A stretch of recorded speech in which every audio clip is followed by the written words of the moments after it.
It's late. Your phone is the only light in the room. You scroll past hundreds of faces, thousands of likes, a feed that never stops moving. And somehow, you've never felt more alone. That feeling has a name. But the real answer is far stranger than sadness. Your brain doesn't see loneliness as an emotion. It sees it as an emergency. Think about that for a second. A bruised knee sends a pain signal, so you stop walking on it. A growling stomach sends a hunger signal, so you go find food. Loneliness works the exact same way. It's not a mood, it's an alarm. And it was built by something far older than Instagram, far older than cities, far older than language itself. Go back 200,000 years. You are not living in a house. You are not living alone. You are living in a small band of 20, maybe 30 people, and that band is the only thing standing between you and a world full of predators, starvation, and exposure. There is no police force. There is no hospital. There is no safety net except the people standing next to you. So what happens if you get separated from the group? You die. Not eventually. Often within days. This is the environment your nervous system was built in. Not a world of smartphones and social media. A world where being alone wasn't just sad. It was a death sentence. And your body still remembers that world, even though you don't live in it anymore. Psychologist John Cacioppo spent decades studying exactly this. Cacioppo argued that loneliness isn't a personality flaw or a sign of weakness. It's a biological signal, as old as hunger or thirst, designed to do one thing: push you back toward other people before isolation kills you. He called it an evolutionary alarm system. When the alarm goes off, it doesn't just make you feel sad. It changes your blood pressure. It raises cortisol. It quietly tells your immune system to prepare for an attack that, in the modern world, almost never comes. Here's where it gets stranger. Your body cannot tell the difference between being physically alone in a forest and feeling emotionally alone in a crowded room. Sit with that for a second. You could be at a party. You could be surrounded by family at a holiday dinner. You could have 400 friends online watching your every post. And your nervous system can still ring the exact same alarm it would ring if you were the last human standing in an empty wilderness. That's because what matters isn't how many people are around you. What matters is whether you feel like you belong to them. Cacioppo called this perceived isolation, and it turns out perception is almost everything.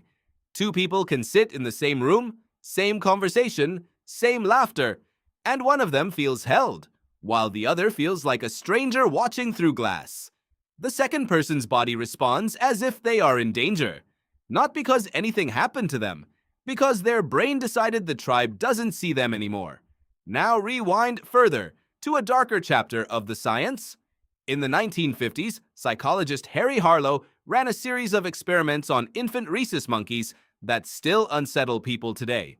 He separated baby monkeys from their mothers and gave them two artificial replacements, one made of bare wire that dispensed milk, and one made of soft cloth that offered no food at all. Logic says the babies should cling to the wire mother, the one that actually fed them. They didn't. They clung to the cloth. They only left it, briefly, frantically, to feed from the wire mother before rushing straight back to the comfort of contact. But the cruelest finding came later. Monkeys raised in total isolation, with no contact at all, didn't just grow up sad. They grew up broken, rocking, self-harming, unable to function socially for the rest of their lives, even after being reintroduced to other monkeys.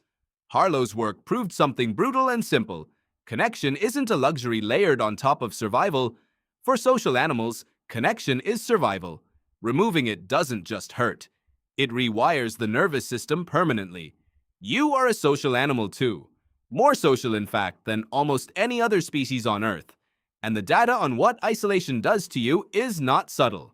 In 2010, researcher Juliane Holt-Lundstad led a massive analysis combining data from over 148 studies and more than 300,000 people. She wanted to know exactly how much loneliness shortens a human life. The answer stunned even the researchers running it. Chronic loneliness was linked to a roughly 50% increase in risk of early death, a mortality risk comparable to smoking up to 15 cigarettes a day, and worse than the risk posed by obesity or physical inactivity. Read that again. Feeling alone can be as dangerous to your body as a pack-a-day smoking habit. Why would isolation do that much damage? Because the ancient alarm doesn't just make you feel uncomfortable. Left running too long, it floods your system with stress hormones meant for short bursts of danger, not years of low-grade dread.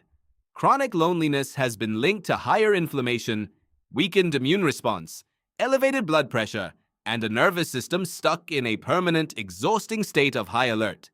Your body is bracing for an attack that, for most of human history, would have come from outside the group. Now it just comes from nowhere, and it never stops. So here's the modern mirror, and it's an uncomfortable one. You have more ways to connect than any human in history. You can message someone on the other side of the planet in less than a second. You can watch a stranger's entire life unfold in real time. And yet rates of loneliness, especially among young people, have climbed sharply over the last 2 decades, even as the number of digital connections has exploded. That's not a coincidence. It's the perception gap doing exactly what Cacioppo described. A feed full of faces isn't the same as a tribe that knows your name. A like isn't physical presence. A notification isn't someone sitting beside you in a quiet room, just existing with you, asking nothing in return. There's a study that's been quietly running since 1938. It's called the Harvard Study of Adult Development, and it has tracked hundreds of people, and eventually their children, across their entire lives, asking one central question: what actually makes a human life go well? Decades of data later, the current director, psychiatrist Robert Waldinger, summarized the findings in 4 words. Good relationships keep us healthier and happier. Not wealth, not fame, not career achievement. The single strongest predictor of a long, satisfied life was the quality of a person's close relationships in their 50s. Better than cholesterol levels, better than IQ, better than family wealth. Your ancestors didn't know any of this scientifically. They didn't need to. They simply knew that a person cut off from the group didn't survive the season. That knowledge got carved so deeply into your biology that it still fires.